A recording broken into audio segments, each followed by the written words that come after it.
Punjab duck हवामान अभ्यासक मुक्काम पोस्ट गुगळी धामणगाव तालुका सेलू जिल्हा परभणी। आज आहे 3 एप्रिल 2023। आजपासूनचा खास करून शेतकऱ्यांसाठी अंदाज देतो आहे, कारण की राज्यामध्ये आता आज 3 एप्रिल पासून राज्यात सर्व शेतकऱ्यांची हळद काढणी चालू आहे, कांदा काढणी चालू आहे। तरी सर्व शेतकऱ्यांना एक सतर्क म्हणून अंदाज देत आहे, एक अधिसूचना म्हणून अंदाज देत आहे।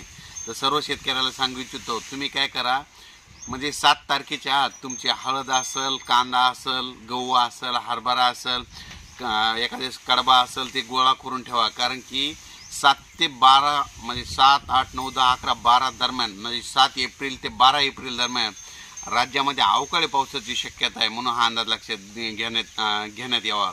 आणि सांगायचं झालं तर राज्यामध्ये पूर्व विदर्भ आपण एक भागावरून वळू पूर्व विदर्भामध्ये 7 तारखेपासून तर 12च्या दरम्यान पूर्व विदर्भामध्ये काही ठिकाणी गारपीट देखील होणार आहे, म्हणून ही अंदाज लक्षात घ्यायचा।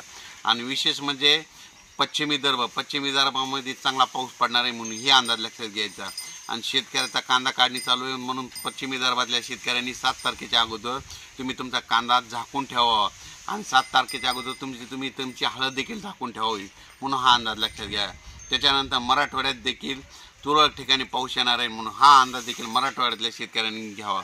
मराठवाड्यात देखील शेतकऱ्याचा गहू कांदा काढणी चालू आहे, म्हणून मराठवाड्यातल्या शेतकऱ्यांनी हा अंदाज घ्यावा। त्याच्यानंतर पश्चिम महाराष्ट्रात देखील तुरळक ठिकाणी पाऊस येणार आहे, म्हणून हा अंदाज लक्षात घ्या। त्याच्यानंतर कोकणपट्टी भागात देखील पाऊस येणार आहे, म्हणून हा अंदाज लक्षात घ्या।